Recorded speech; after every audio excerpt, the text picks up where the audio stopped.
Dear, thank you so much for coming to Nancy's Nest. You're welcome. Thank you so much. In the middle of the festive period when everyone wants to be dancing or hiding in bed or whatever. So, Maz, I've got a few questions. Obviously, in the context of the 50th anniversary of Stonewall riots coming up this coming year. So, question number one. In 1968, Martin Luther King had a dream and he was killed for it. 50 years later, well, 51 years later, what is your dream and are you prepared to die for it?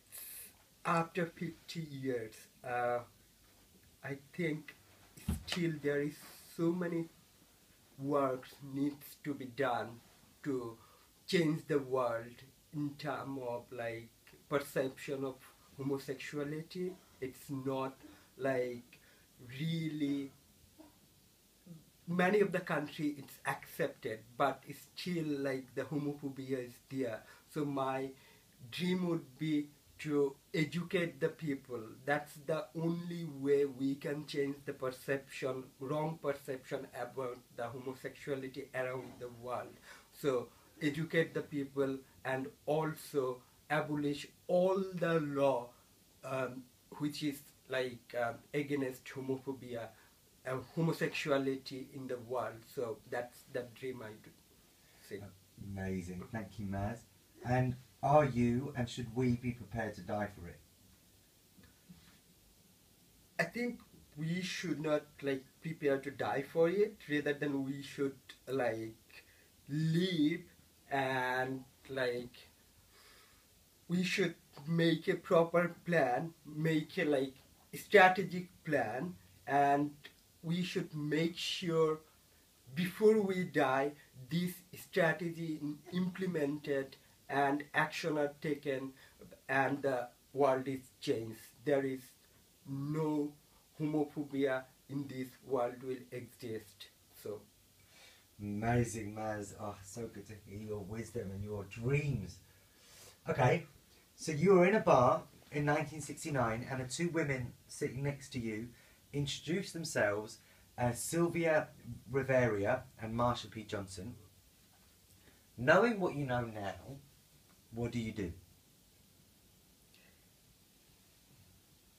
I would like definitely talk to them in terms of our rights and what basically, would you mind like explaining the question again? Sure. Yeah. Yeah, no worries. So this is before the Stonewall riots. Yeah. Before they started it. So knowing everything that you know now about Right what now. that led to over the next 50 years of like pride and the good and the bad and the things we've achieved and the things we still have yet to achieve. Yes. What would you say to them? Because they weren't to know that them throwing the brick at the police would create such an effect. They, you know, did they even know that it would lead to a pride march? And did they know that that would then have pride chapters would be set up in the world? So yeah, it's like, what kind of, if you were to say to them, oh my God, your actions that you're about to do are, does that make sense? Yeah, got it, yeah. So basically, obviously, I'd go and like tell them they're the reason that, and today we are here, we have achieved all these things, it's because of you two. You took the initiative, you are the pathfinder for us. So you have created this pathway where we are still working and still there is long way to go, but we are really grateful to you. Yeah. Oh, beautiful, Maz. Okay, so tell me more about Hulhaz and Rabbi and what of their story all the way from Bangladesh. What's it got to do with London? It has lot of things to do with in London.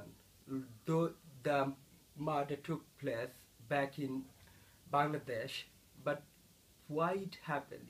If we go back, if we dig down the matter. Can you also just say what did happen?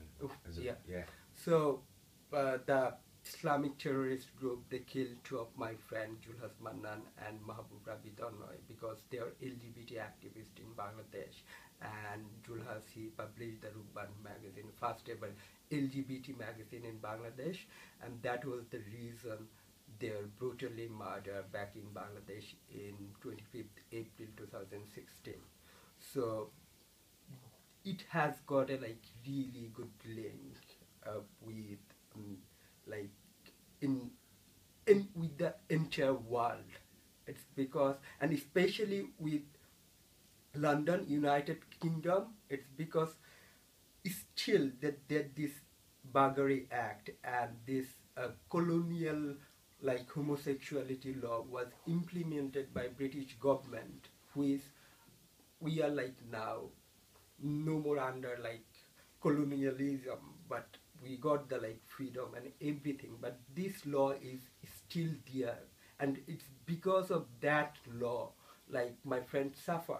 If there is no law like that, no one wouldn't dare to kill them. So this law needs to be changed, and like still Bangladesh is a Commonwealth country, so I believe that Commonwealth and the United Kingdom, the government should take some initiative to help those countries to abolish the law. So through the Julhas Mannan and Mahbub Rabbi Tonoy's murder, and what I'm doing, like asking justice for them and letting people know that, look, we need help, we need support to abolish this law from Bangladesh, and we still hope, and I believe that British government has some role to play to remove this, abolish this law from all the Commonwealth countries. And what is what in 2019? What, imagine that we finished the year, the 2019 is over. What have we achieved in the struggle for justice for Julhas, for Rabbi, for LGBT freedom? What have we achieved by the end of next year? Which you would be satisfied with? Because obviously the struggle is long, right? Well, what would you be satisfied with? I know the justice is not coming overnight. It's gonna take time. I'll be satisfied.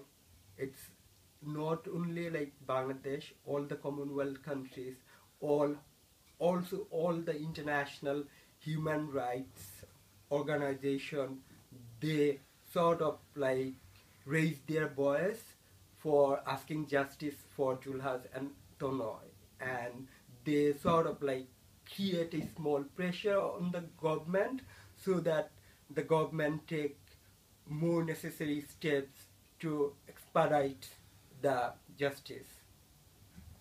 Thank you. Let's stop it there.